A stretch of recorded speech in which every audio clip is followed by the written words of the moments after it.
Bienvenidos a la otra cara de la moneda.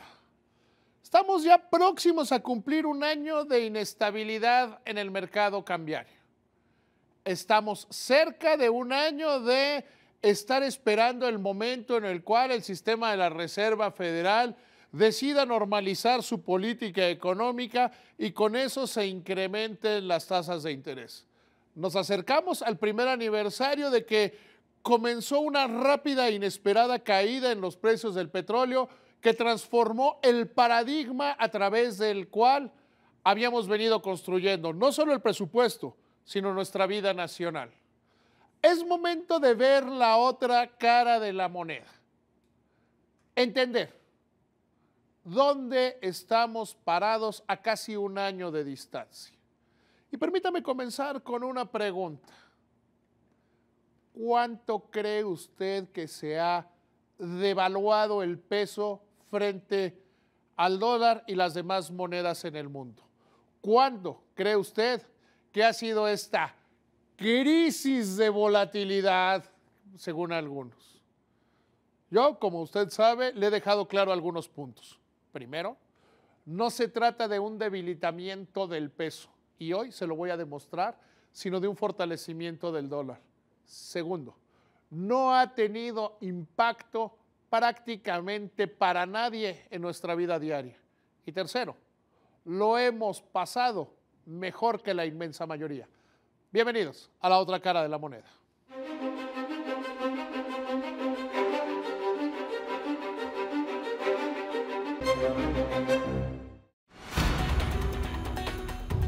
El dólar ya alcanzó los 17 pesos y esto marca un nuevo máximo histórico para la divisa. Los motivos que llevaron a la moneda a romper la barrera son el desplome de las acciones chinas, la caída del precio del petróleo a $40 por barril y el alza en las tasas de interés que anunció la Reserva Federal. Aunque el Producto Interno Bruto de México creció 0.5% en el segundo trimestre de este año, esto no demuestra nuestro fortalecimiento y sí ha influido en el lento caminar de los inversionistas hacia el país. Hay quienes dicen que infancia es destino. Y a veces parecería que el pasado determina nuestras acciones del presente. Yo de entrada no lo creo. Yo creo que lo que gobernamos es nuestro presente y tenemos que ser suficientemente flexibles para entender los cambios en las condiciones. Para mí no es fácil entender lo que vivió mi papá o cómo se vivían las devaluaciones en la época de mi papá. Aquella devaluación, no sé, la del 57, la de principios de los 70, la de los 80, cuando incluso se usaba la Semana Santa, cuando incluso se cerraban los bancos y todos esos absurdos. Yo sí conozco, y lo conozco muy bien desde mi vida personal y no desde el estudio de la economía, lo que fueron las devaluaciones de 94, 95 y el cambio que tuvimos fundamental en la política monetaria en este país. Las devaluaciones en aquellos años, hace más de 20 años, eran verdaderamente ruinosas para el país. Diseñábamos toda la política económica con base en el tipo de cambio. Salía el presidente, el que lloraba como perro, y el de antes de él y el de después de él, a decir, y mantendremos el tipo de cambio y bla, bla, bla, bla. Todo eso que decían. Seguramente se lo recuerda. Si no lo recuerda, hay videos. Y se defendía el tipo de cambio, se defendía como perro o como Salinas que decía, presidente que devalúa, se devalúa. Y en realidad era un error monumental en nuestra política monetaria. Poníamos al tipo de cambio en el centro y todas las demás variables de la economía se movían en torno al tipo de cambio. Para defender el tipo de cambio se usaban reservas. Conocer la cantidad de reservas internacionales que tenía el país le permitía a los especuladores saber cuánto aguantaba la nación. ¿Cuántas reservas tienen? Se las puedo quitar si especulo en contra de la moneda. Como resultado de la crisis de 94-95, lo que nos demuestra que de lo peor puede salir algo bueno, se cambió la política monetaria. Primero se abrió de bandas de flotación y después se cambió un tipo de cambio libre. Con eso, el tipo de cambio se convirtió en una variable más de la economía. Una de las más importantes, sí. No le voy a discutir si usted me dice que es la más importante. Sin embargo, se volvió una de las variables de la economía mexicana. Hace tiempo, Agustín Carstens definía que la política monetaria que teníamos hace más de 20 años era poner la brocha y mover la casa para pintarla. Hoy tenemos la casa y movemos la brocha. Así era, porque teníamos que esforzarnos como país y como nación para mantener un tipo de cambio. Hoy no lo tenemos que hacer. Sin embargo, quedan esos resabios en nuestra mente. No, es que la devaluación está muy mal, es que las cosas están muy mal, se está devaluando. Y la primera pregunta que usted debe hacerse, ¿y a mí cómo me afecta en lo personal? ¿Cómo le afecta a la economía en su conjunto? Le hemos dejado claro en este programa, y si no se lo repito con muchísimo gusto, que no se trató de un debilitamiento del peso. No fue, como sucede con Brasil, con Argentina o con Grecia más recientemente, que se perdiera confianza en la economía mexicana. Lo que pasa es que cuando se estima que en algún momento se va a normalizar la política monetaria de los Estados Unidos, que por cierto, ahora dicen, hay 50% de posibilidades de que sea este año. Siempre hay 50% de posibilidades desde hace un año, pero bueno, no me voy a meter en ese absurdo.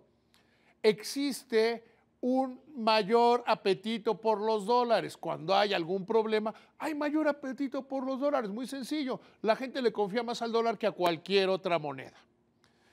Y vamos a ver los números.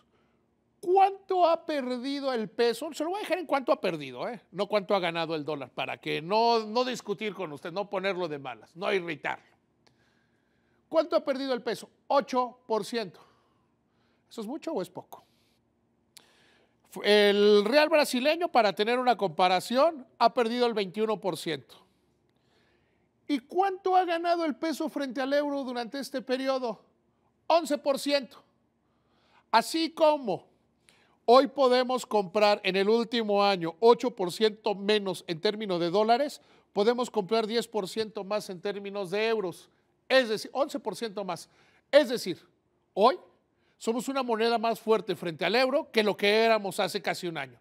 Pero el orgullo nacional ni está en la selección mexicana de fútbol, ni está en el tipo de cambio. Somos una nación netamente exportadora. ¿Cuál es nuestro sector más exportador? El automotriz. ¿Qué cree? El sector automotriz se beneficia de un tipo de cambio como este. ¿Qué cree? Usted me puede decir, no, David, pero los precios, la gente que importa productos para venderlos, ¿se la compró? ¿Cuál es la inflación? Seguimos teniendo inflación del 3%. 3%. La inflación más baja desde que existe registro en primero Banco de México y después el INEGI. Tenemos la inflación más baja, por lo menos desde 1970, los años dorados del desarrollo estabilizador, de la sustitución de exportaciones, del gran crecimiento y la industrialización de México después de la Segunda Guerra Mundial. No tenemos datos de antes, por eso no podemos discutir. Hoy tenemos la inflación más baja documentada de nuestra historia. Entonces no le ha pegado a los precios. ¿Qué ha pasado? No, pues es que el que importa pues no está vendiendo. Pues no está vendiendo. Está teniendo que ponerle al margen. Y a mí no me importa lo que pase con una empresa. Un empresario debe defenderse a sí mismo. Un empresario debe ver si los márgenes le dan. Si usted tiene un tipo de cambio que le cueste un poco más y puede seguir vendiendo sin salirse del mercado o sin quebrar, significa que está reduciendo su margen, entonces no tiene mayor problema. Le está yendo menos bien, o quizá no le está yendo bien, pero eso resulta irrelevante para el conjunto de todos los mexicanos. Vimos que durante los primeros 6 meses de este año, los precios en promedio general bajaron. Quiere decir que no hubo un impacto para el consumidor. Antes sí. Antes se devaluaba un poquito la moneda en la época del tipo de cambio fijo y todos los precios subían, hasta de los productos que eran construidos con insumos nacionales, porque se prestaba para la especulación. La economía cerrada generaba actos de incompetencia económica que iban en contra de los consumidores. Así las cosas, tenemos que hacer un análisis muchísimo más sensato. Si solo ha ganado valor el peso frente al dólar en 8% en el año y el euro ha perdido 10%, y frente a otras monedas como el yen o el yuan nos hemos mantenido a la par, quiere decir que la economía mexicana no ha cambiado. Si lo quiere ver así, permítame una figura. El dólar aumentó velocidad. Venimos en una carrera de coches o en una carretera. El dólar aumentó velocidad. El peso se mantuvo en una velocidad constante o la incrementó. Monedas como el yen, como el yuan, se mantuvieron al mismo ritmo. Y el euro perdió velocidad. ¿Dónde está el problema de la economía mexicana? No existe. No es un problema interno de la economía mexicana. Es más, permítame irme más lejos en este análisis. No solo nos ha beneficiado, sino también tendríamos que estar considerando otra parte que es verdaderamente importante. ¿Qué es la normalización de la política monetaria de los Estados Unidos? ¿Se lo ha preguntado? Nos angustiamos y oímos a los analistas que si Janet Yellen dijo o no dijo, que si el presidente de la Reserva Federal de San Luis dijo o no dijo, o el de cualquiera. ¿Se ha preguntado cuál es el fondo de la normalización de la política monetaria de los Estados Unidos? Un síntoma es que suban las tasas de interés, pero ¿cuál es el fondo?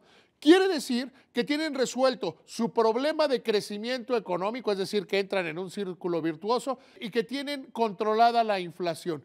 Quiere decir que nuestro principal socio comercial entraría en un momento donde las cosas en su economía marchan muy bien. ¿Nos beneficia? Claro, por supuesto que sí. El proceso de normalización, que ha tardado un poco más porque los signos en la economía de los Estados Unidos no son claros, no significa de ninguna manera un problema para México, algo que estemos haciendo mal nosotros. Significa una zona de turbulencia para llegar a una posición mejor en nuestra economía. Si a nuestro socio principal le está yendo muy bien, está comprando más, ¿qué es lo que genera? Pues crecimiento en la economía mexicana. Si hemos, sin la ayuda, sin el jalón que nos da normalmente la economía de los Estados Unidos, crecer a una tasa del 2,5%, ¿qué significa para todos los mexicanos esta normalización? Significa pasar la zona de turbulencia y llegar a un lugar muy soleado donde las oportunidades van a ser mejores. Algunos analistas dicen que este crecimiento de la economía puede ser hasta del 1%. Yo le digo, y se lo digo con toda y absoluta claridad, si usted es de los que piensan que estamos en una crisis de devaluación, está muy, pero muy equivocado. Gracias, que le vaya muy bien.